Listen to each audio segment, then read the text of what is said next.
I also point to a couple of the other examples that Peggy McIntosh, this critical theorist, gives. Sure. You cite 10 in your book, and two of them that really struck me were, one is, I can do well in a challenging situation without being called a credit to my race. Yes. Okay, so this is one of the advantages that white people have that they don't think about much. And the other one is, I am never asked to speak for all the people of my racial group. That's right.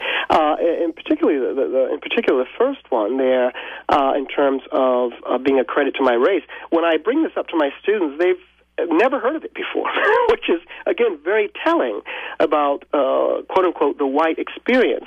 And there are many times where blacks have been successful, and they're told by blacks and whites, interestingly enough, that they're credits to their race, which implies that they are in some sense unique and distinct from the general horde, as it were, of other blacks who are simply mediocre. Which brings us to one of the vignettes that you present in this book. We're speaking with George Yancy. He teaches in the philosophy department at Duquesne University, and we're talking about his most recent book, Black Bodies, White Gazes, The Continuing Significance of Race. And George joins us by phone from Pittsburgh.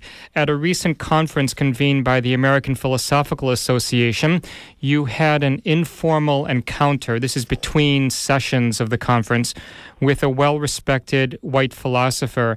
And this philosopher congratulated you on a book you had recently edited. I think it was entitled The Philosophical Eye, Personal Reflections on Life and Philosophy. Yes. And in that book, in that contribution, your contribution to that book, you had used black vernacular language. So what did the white philosopher tell you in this very informal setting? Yes. In fact, I mean, in many ways, I think his intervention, as it were, at the conference that day really sort of belied the logic of that text, because it was designed specifically to bring philosophy down to earth, to look at the relationship between philosophers and what is it about their identities that got them into philosophy, and how do their identities speak to their philosophical projects. So he had read my chapter, which was entitled Between Possibility and Facticity, and lo and behold, he said, I had learned a lot about you that I hadn't known previously, and then he said to me, why is it that you used that language? And of course, he underscored that language. And the thing is, I mean, in writing my own philosophical autobiography, I wrote that chapter, and the assumption was that I'd work with what linguist Geneva Smitherman refers to as the language of my nurture. That's what she calls it when she's referring to African American language. So there's a sense in which, that language was the language of my nurture, right? So in order to articulate my identity, I had to use that language.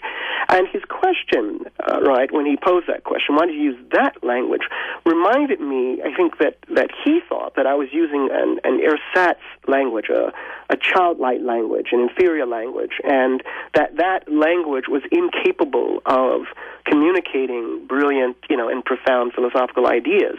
So I think he brought that to that text a priori, and one might argue that it was a question of class only.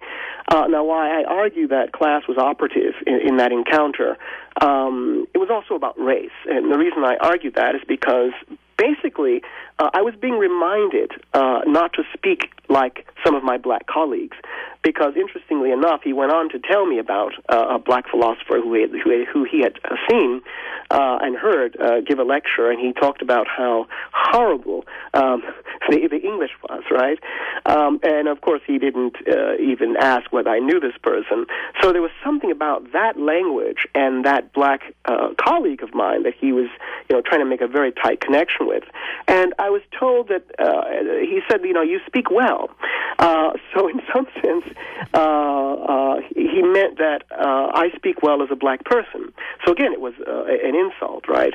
And if one takes the connection between language and identity seriously, which I do, in some sense, I think that he was saying, turn white. basically, which is, problematic, right? Because there you are. African-American philosophers make up about 1.1% of the profession of philosophers. And so we're already we're already on the margins, as it were, in terms of numbers. But here I am in this benign context, right, a social everyday encounter where whiteness is operating at this very insidious level, and where race is being brought in at a very subtle level in relationship to my language. But, it's interesting that he happens to be the same colleague, and I'm glad to say he's not a colleague at Duquesne, and he's the same colleague who says to me, George, you could be as good as or better than, and then he names a black philosopher, right? And it's almost as if I can't be, as good as or better than someone like Richard Rorty or Quine or Wittgenstein, right, or Kant. He always places another black philosopher, which again is an insult in each case. George Yancy joins us today on Against the Grain on Pacifica Radio, online at kpfa.org. My name is C.S. Soong. George has edited a number of books, including African American Philosophers, 17 Conversations, Critical Perspectives on Bell Hooks, and Narrative Identity, Psychologists Engaged in Self-Construction. We're talking about his latest book, Black Bodies, White Gazes, The Continuing Significance of Race, published by Rowman and Littlefield. We have on againstthegrain.org links to both that book, Black Bodies, White Gazes, as well as to George's homepage at Duquesne University, where he is an assistant professor of philosophy. You write that the white philosopher, this guy you encountered at this conference, he remains silent about his own identity as white, but his interaction with me served to constitute his whiteness. What do you mean by this? Yeah, by that I mean, as he gave me the advice the quote-unquote advice, in some sense, his whiteness remained invisible to him, so that he thought, he was under the impression that he was giving me advice when he said to me, why did you use that language, right? But in the process of defining the language that I used as that language, which clearly entailed, again, that language was an ersatz, inferior language, he in some sense constituted me in ways that I did not see myself. So I saw myself as really engaging in a philosophical project of making sense of who I am as a philosopher, and as a black philosopher in particular, who has a specific history, and as such is ensconced within a particular linguistic community. And in doing so, that is a very positive spin, right? But he constituted me as this person who was sort of engaging in baby talk, or engaging in slang or broken English or something of the sort.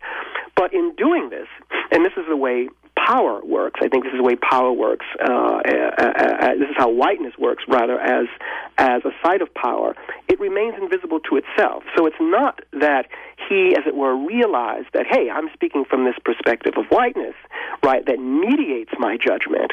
Rather, he saw himself as it were, speaking the truth. And the truth was basically to set me free of this distortion of the English language, right? And at another interesting level, in some sense, he was saying that African-American vernacular wasn't really capable of communicating philosophical ideas. There was something about it, unlike French or German or standard American English, that it just couldn't articulate and express philosophical ideas. So again, he was not only operating from the level of class, but he was operating from this level of whiteness as the transcendental norm, whiteness as the unnamed, the ex-nominated, as that side of privilege.